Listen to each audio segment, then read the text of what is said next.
Break के बाद आपका स्वागत है। परम पूज्य आचार्य श्री महाश्रमण, जिनके अमृत प्रवचन श्रावण मात्र से जीवन को एक नई दिशा मिलती है। भीलवाड़ा के तेरापंथ नगर में अहिंसा यात्रा के प्रणेता और शांति दूत पूज्य आचार्य श्री महाश्रमण जी के आदित्य विहार में प्रवचन चल रहे हैं। चलिए आपको सीधे तस्वीरें दिखाते हैं भीलवाड़ा से और सुनाते हैं आचार्य श्री महाश्रमण के पावन वचन। हमारे जीवन में बाह्य सामग्री का लाघव, यानी साधुओं की दृष्टि से देखें तो उपकरणों की अल्पता, यह श्रेयस्कर है सामान्यतया। कि साधु के पास ज्यादा उपकरण, अनावश्यक उपकरण न रहे, यह वांछनीय है। संग्रह ज्यादा नहीं होना चाहिए। साधु परिग्रह का तो त्यागी होता है, तो उपकरण भी कुछ परिग्रह का रूप न ले ले, यह ध्यातव्य है। वस्त्र की भी हमारे यहां सीमा बताई गई है। और अब पर्युषण पर्व आ रहा है, तो किन्हीं साधु साध्वियों के पास यत्किंचित वस्त्र अधिक भी यथाविधि रहा हो, अब पर्युषण लगने से पहले पहले तो मर्यादावली में जो वस्त्रों की सीमा दी गई है, उसके अंतर्गत वस्त्र आ जाने चाहिए। पर्युषण लगे, पर्युषण का सूर्योदय हो, उससे पहले पहले कि अब वस्त्र मेरे पास निर्धारित कल्प सीमा से अधिक न रहे। लाघव, उपकरणों का भी लाघव रहे। कुछ ज्यादा है तो पर्युषण से पहले पहले उसको जो भी उठाना हो, व्यवस्था करनी हो, वो कर दी जानी चाहिए।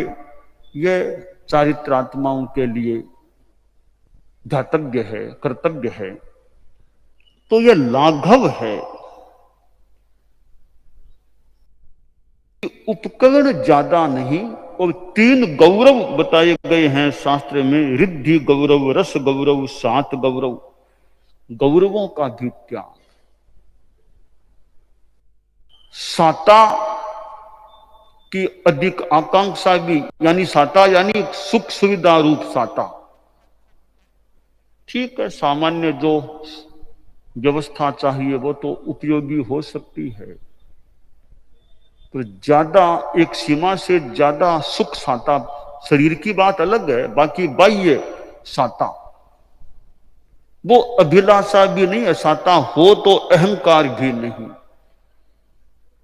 साधु साध्वियों का जीवन तो एक संयम का निदर्शन होना ही चाहिए। तो ये संयम है इनके जीवन में। तो पदार्थ जो उपकरणों के रूप में हैं, स्वयं साधक चारित्रात्मा सोचे, अनपेक्षित संग्रह मेरे पास नहीं होना चाहिए।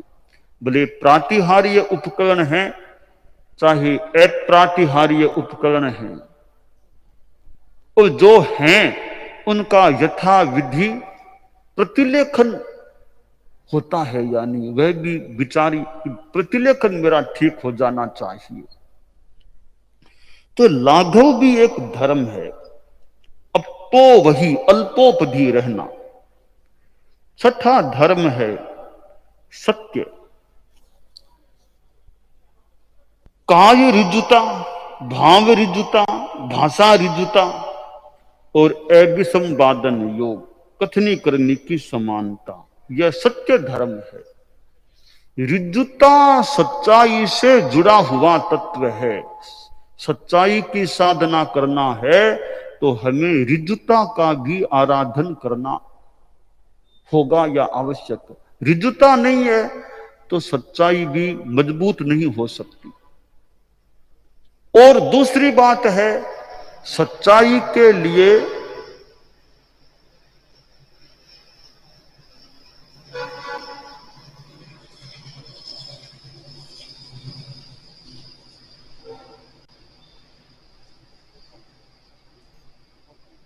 मितभाषिता भी अपेक्षित है। सच्चाई का सहयोगी तत्व है मितभाषी। ज्यादा मत बोलो। यह जो वाचालता है, मौखर्य है, वो सच्चाई की आराधना में बाधक तत्व बनता है। इसलिए जिसको सच्चाई की ऊंचाई की साधना करनी हो तो उसे मितभाषिता का भी अभ्यास रखना चाहिए, करना चाहिए। ठीक है, अपेक्षावश तो बोलना उचित भी हो सकता है, तो वाचालता न आ जाए, मौखर्य न आ जाए, मुखरता न हो जाए, सीमा रहे, सीमितता रहे, परिमितता रहे वाणी में, उससे सच्चाई की साधना में बड़ा अच्छा सहयोग मिल सकता है। परंतु लक्ष्य वो हो तो कि मुझे सच्चाई की आराधना करनी है, यथार्थ की आराधना करनी है, इसलिए मैं वाणी का भी व्यापार प्रवृत्ति कम करूं, संयम रखूं, तो उससे सत्य धर्म की आराधना में सहयोग मिल जाता है। रिजुता, साथ में रिजुता रहे, छल कपट नहीं, मन में कुछ है और भाषा में कुछ बता रहा है, ऐसा नहीं। बस जो बताए वो मन में है वो ही बताए, और कुछ दिखावे के रूप में, छिपाव के रूप में, लुकाव छिपाव के रूप में बातें करना, वो सच्चाई की साधना में भयंकर मानो बाधक तत्व है। तो आर्जव और सत्य मानो दोनों बहुत भाई भाई हैं, बहुत अभिन्न मित्र कह दे भाई भाई हैं, तो एक को छोड़ के एक का अस्तित्व कठिन है। कि आर्जव तो नहीं, सच्चाई जिंदा रह जाएगी, कठिन है। सच्चाई नहीं और आर्जव रह जाएगा, कठिन कठिन लगता है। दोनों का लगता है गहरा पारस्परिक संबंध है आर्जव और सत्य का। तो 10 धर्मों में आर्जव भी है और फिर ये सत्य भी है। तो छठा धर्म है सत्य। मृषावाद से विरमण। उस मृषावाद का परित्याग देखिए, सत्य में 2 बात हो जाती है। सत्य की आत्मा है, अंतर आत्मा है, मृषावाद से विरमण। हर सत्य बात बोलना जरूरी नहीं है, हर सत्य बात बोलो, बताओ बताओ, वो आवश्यक नहीं। मृषावाद नहीं करना यह मूल तत्व है सत्य का। सच्ची बात कितना बोलना, कहां बोलना, वो फिर विवेक है। सच्चाई कितनी प्रकट करूं, कितनी न करूं।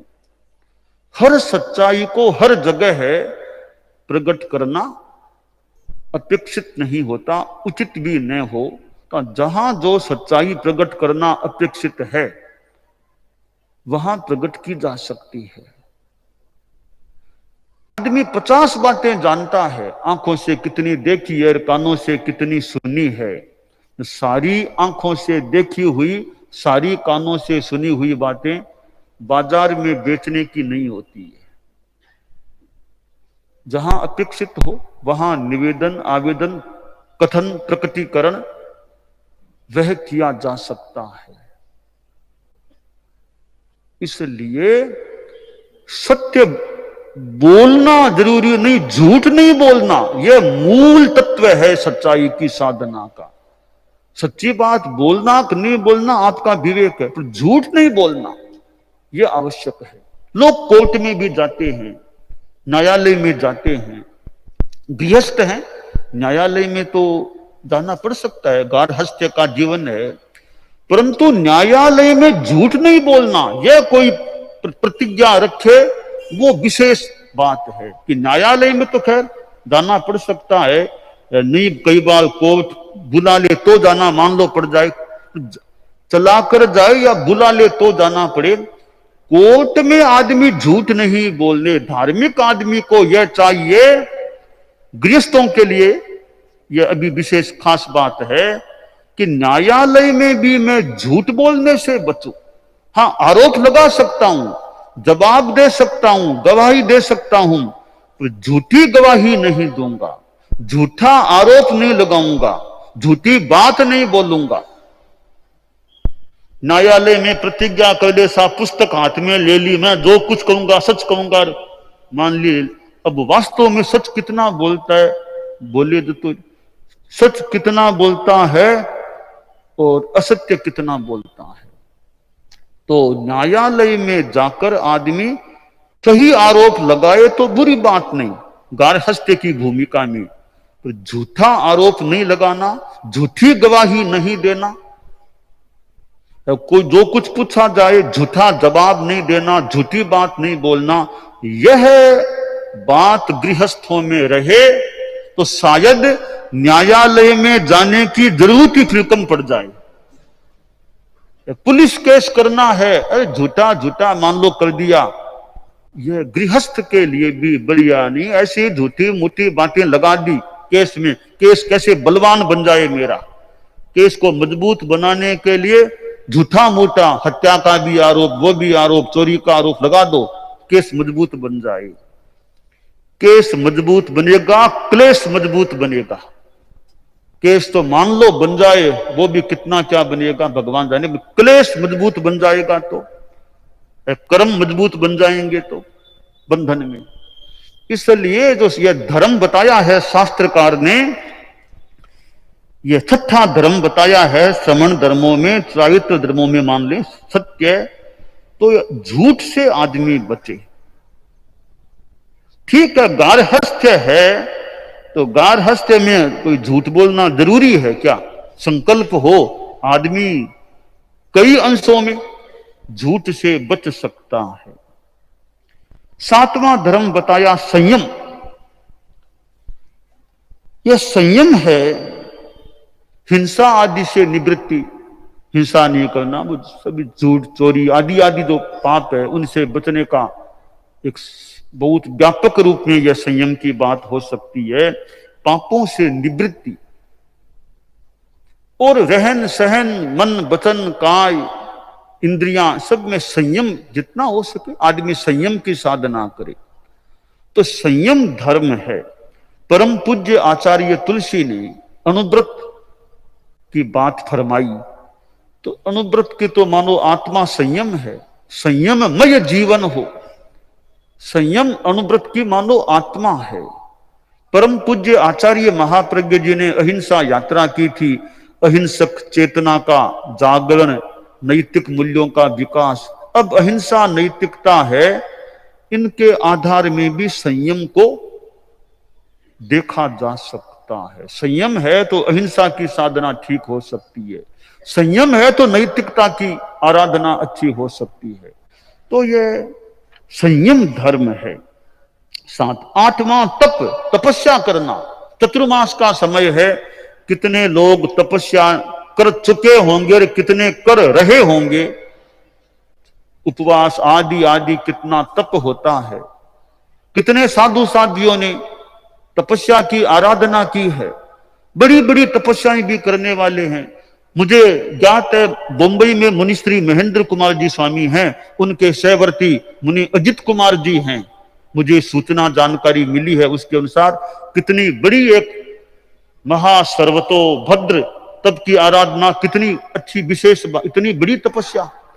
मुझे जानकारी हमारे संतों में मुनि नमी कुमार जी जो मुनिश्री कमल कुमार जी स्वामी के साथ इंदौर में हैं, 60 से ज्यादा दिनों की तपस्या की है, 62 जितनी की, तो बहुत बड़ी बात है इतनी। और गृहस्थों में भी कितनी, और हमारे गुरुकुलवास यहाँ भीलवाड़ा में देख लो, साधु साधियों में कितनी तपस्याएं, कितनी तो थोकड़े संपन्न हो चुके हैं, छोटी छोटी साध्वी और संतों में, और भी हमारे मुनि जी के तपस्या चालू है। अभी तो मुनि पारस कुमार जी के तपस्या चालू है, ये तो पुराने तपस्वी यानी बहुत वर्षों से इनको देख रहे हैं तपस्या करने। तो तपस्याएं कितनी हो रही है, हैं? इनकी तो बहुत तपस्याएं थे, बहुत वर्षों से है।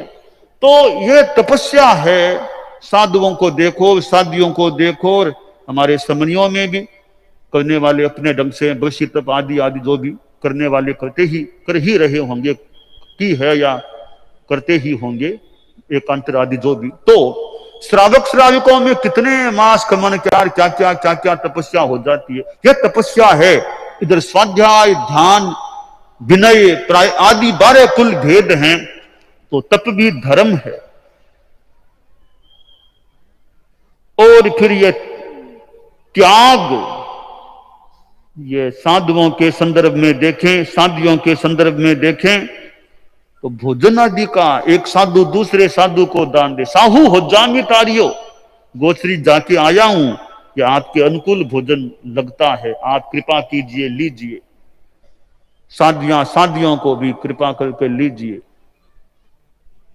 तो बहुत अच्छी बात है। इनको अपेक्षा है, कुछ मान लो कोई रुग्ण है, कोई वृद्ध है, इनको विशेष चीज चाहिए, हमारे आयु या गोचरी में, कृपा कीजिए लीजिए, मैं तर जाऊंगा, आप कृपा करो मेरे पर। यूं अपना दान देना ये त्याग धर्म है साधु के लिए। और कोई चीज चाहिए तो भी ये पेंसिल चाहिए, लो तुम ले लो, पेंसिल लो, दे दो, जितना हो सके कोई मांगे तो दे दो। एक दोहा मुझे याद आ गया, हालांकि थोड़ा जितना संगत है उतना काम में ले सकते हैं। रही मन वे नर मर चुके, जो कहीं मांगन जाए, उनसे पहले वे मरे, जिन मुख निक्षत नाय। तो कोई आ गया, उसको मांग लिया, फिर ना क्या करना, जहां तक हो सके, बाकी तो औचित्य देखना पड़ता है। परम पूज्य गुरुदेव तुलसी मेरी स्मृति में आ गए, मैं भूल न करूं तो लाडनू में, मैं बालकपन में था, लाडनू में वो सेवा केंद्र में जो है हवेली ऊपर, वहां विराजे हुए थे। संभवतः एक मुनि जी आए, कहा गुरुदेव एलवान की जरूरत है, एलवान चाहिए, लो अपना उतारा, लो दे दो एलवान, अपना उतारा दे दिया।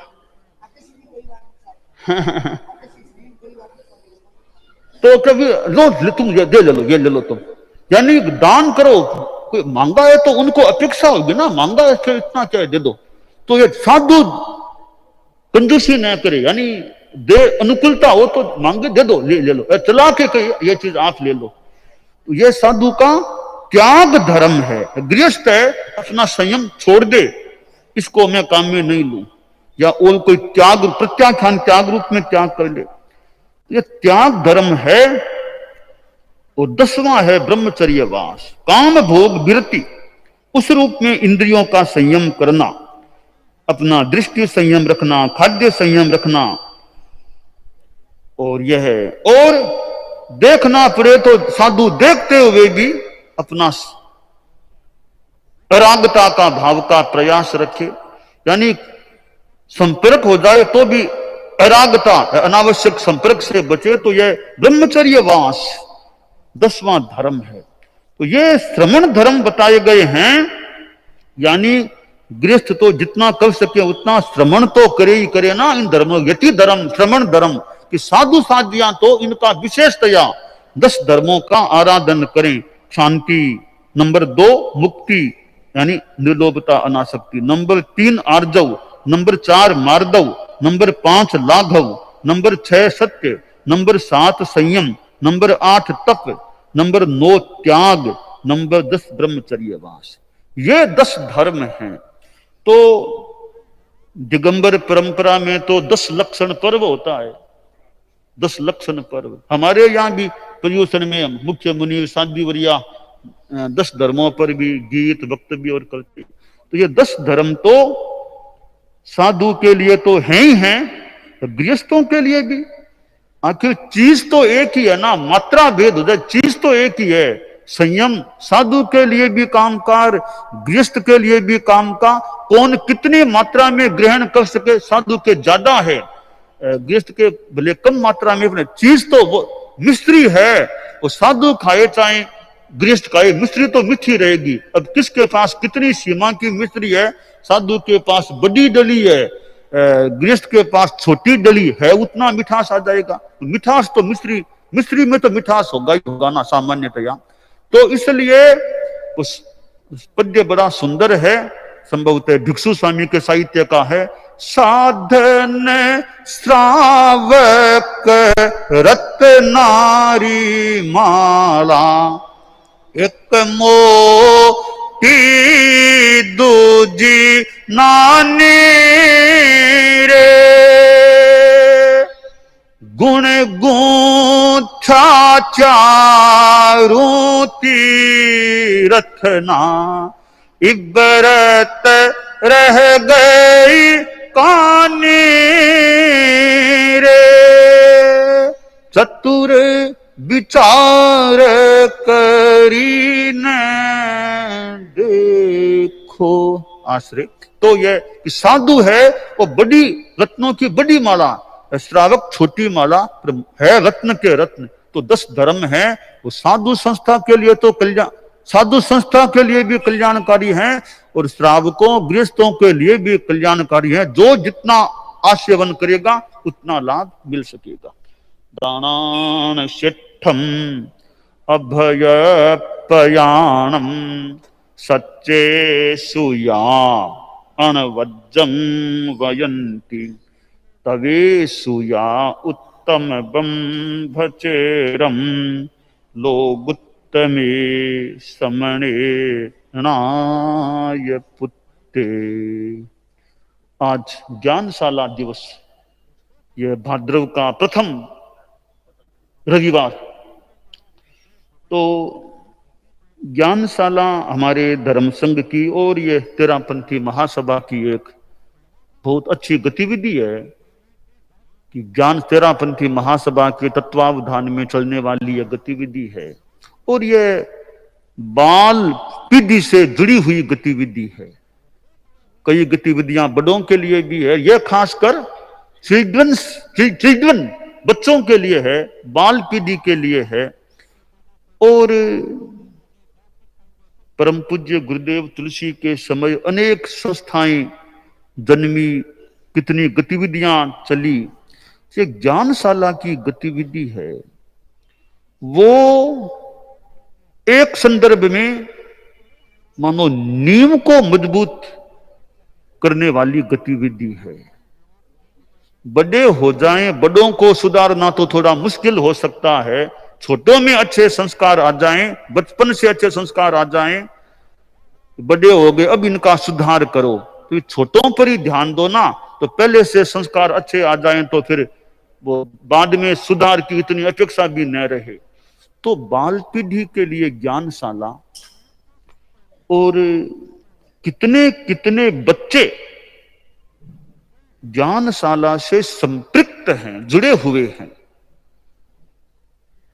जगह जगह ज्ञानशालाओं का संचालन होता है और कई, अब तो इन दिनों में तो वो ऑनलाइन का भी उपयोग, कि बच्चों को इकट्ठा नहीं करना तो घर बैठे ही पढ़ लेगा ऑनलाइन के माध्यम से, वर्चुअल माध्यम से जो भी।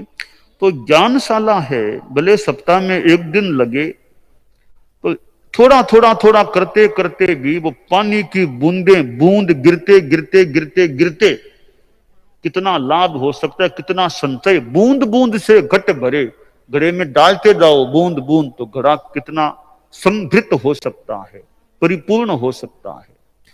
तो बच्चे एक प्रकार के घड़े हैं, उन घड़ों में यह संस्कारों की बूंदें या ज्ञान की बूंदें डाली जाती हैं, तो वे भी ज्ञान और संस्कार से संबलित, संपृक्त हो सकते हैं।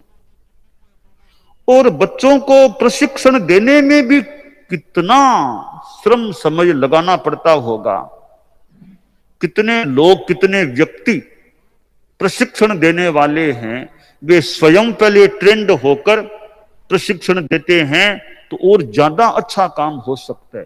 प्रशिक्षण बड़ा महत्वपूर्ण तत्व है कि एक तो ठीक है, कोई कोई आदमी के तो छोड़ दें, वो सहज ही एक योग्यता प्राप्त मान लो निकल जाए, पर सामान्यतया तो प्रणाली से काम ठीक हो सकता है। तो ज्ञानशाला में प्रशिक्षण देने वाले पहले प्रशिक्षित ठीक होते हैं, वे फिर प्रशिक्षण देते हैं। प्राइमरी स्कूल में पढ़ाना है तो पहले टीचर से ट्रेनिंग ठीक हो गई, तब तो अच्छा पढ़ा सके। बिना ट्रेनिंग के जाके बैठ गए हैं तो पढ़ाई बढ़िया नहीं भी करा सकते। तो ज्ञानशालाओं में प्रशिक्षण देने वाले और व्यवस्था पक्ष से भी कितने लोग जुड़े हुए, प्रशिक्षण का अपना महत्व है। तो प्रशिक्षण बढ़िया हो कैसे, व्यवस्था चाहिए। तो साथ में प्रशिक्षण और व्यवस्था दोनों का मानो एक संबंध है। प्रशिक्षण देने वाले हैं पर व्यवस्था नहीं है, कहां देर कैसे दें, तो भी कठिनाई है। व्यवस्था तैयार है तो देने वाले व्यक्ति नहीं है, तो भी कठिनाई है। कि मकान तो है, मकान में रहने वाला कोई नहीं है, तो पूरा मकान क्या काम आएगा। तो मकान भी है, रहने वाले व्यक्ति भी हैं, प्रशिक्षण देने वाले व्यक्ति भी हैं, व्यवस्थाओं की अनुकूलता भी है, तो प्रशिक्षण ठीक हो सकता है। तो तेरापंथी महासभा और फिर ये तेरापंथी सभाएं और भी जो संस्थाएं जुड़ी हुई होंगी, सहयोगी संस्थाएं, इन सब का मिलकर एक ऐसा संस्थाओं का, फिर ज्ञानार्थियों का एक ऐसा नेटवर्क है। क्योंकि मैं कई जगह देखता हूं वो ज्ञानशाला के बच्चों की प्रस्तुतियां होती है, तब मुझे अनुमान लगता है कि बच्चों में ज्ञान का वर्धन और अभ्यास हो रहा है। इतनी प्रस्तुति भी देते हैं, उनको पूछने पर थोड़ा उत्तर भी देते हैं, मान लो, इसका मतलब उन पर श्रम किया जा रहा है, तब ये इतने तैयार हो रहे हैं। तो ये ज्ञानशाला का उपक्रम है, वो बहुत उपयोगी उपक्रम प्रतीत हो रहा है और समाज में भी ज्ञानशाला के प्रति काफी जागरूकता है, अनुकूल भावना, ऐसा अनुमान हो रहा है। तो यह उपक्रम और ज्ञानार्थी बच्चों की संख्या और जितनी बढ़ सके, ध्यान देकर गवेषणा इष्टना के कहां बच्चे जो नहीं आते हैं, तेरापंथ समाज के बच्चे ज्ञानशाला से नहीं जुड़े हुए हैं, जुड़ सकते हैं और उनको जोड़ने का प्रयास हो। ज्ञानशालाएं जहां नहीं है वहां ज्ञानशालाएं शुरू हो, संभावना हो शुरू होने की तो शुरू हो, ऐसा प्रयास हो। तो यह एक नई पौध को एक सिंचन देने का उपक्रम है, प्रयास है। बच्चे केवल ये बाहर के स्कूलों में ही पढ़ते रहेंगे, वो भी ज्ञान जरूरी है, उसका भी बड़ा महत्व है, परंतु वहां वो संस्कारों का ज्ञान मिले तो मिल जाए, पर यह ज्ञानशाला तो एक संस्कार दान और धार्मिक ज्ञान दान के संदर्भ में प्रयास करने वाली बनी रहे और यह उपक्रम अच्छा चलता रहे।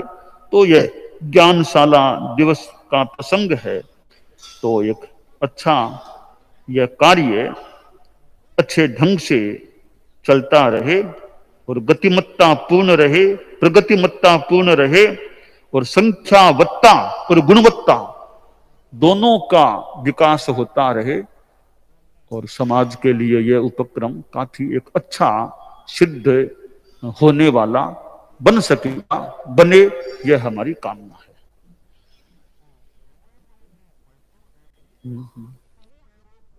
परम पूज्य गुरुदेव की अमृत देशना हमने सुनी और आज ज्ञान दिवस पूज्य प्रवर का आशीर्वचन मिला।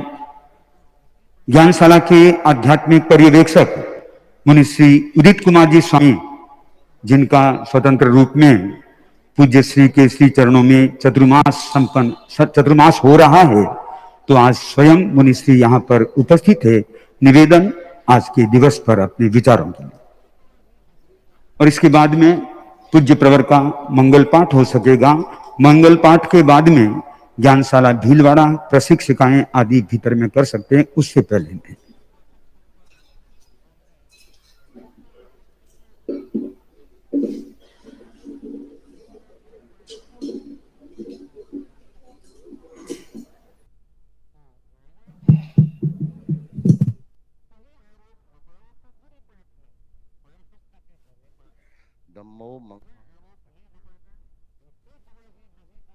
अहिंसा संजमो तवो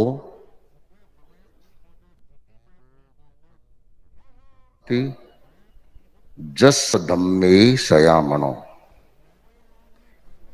परम श्रद्धेय आचार्य प्रवर, साधु साध्वी वीरेंद्र, श्रोताओं, परम पूज्य आचार्य प्रवर का ज्ञानशाला दिवस के संदर्भ में अभिप्रेरक उद्बोधन हमने सुना। वैसे हम देखें तो ज्ञानशाला कोई नया उपक्रम नहीं है, यह एक सतत प्रवाही उपक्रम है। आचार्य भिक्षु के समय में भी ज्ञानशाला चाहे नाम न हो, किंतु बच्चों को सिखाने का उपक्रम हमेशा से रहा है, किंतु इसको विधिवत व्यवस्थित और पद्धति मूलक के रूप में सन 1991 में परम पूज्य गुरुदेव की दृष्टि के अनुसार इसका प्रारंभ हुआ।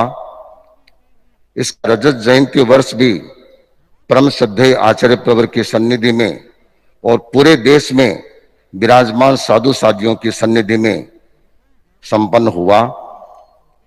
किसी भी उपक्रम का व्यवस्थित रूप से 25 साल भी गुजर जाना अपने आप में उसकी जीवंतता का प्रतीक होता है।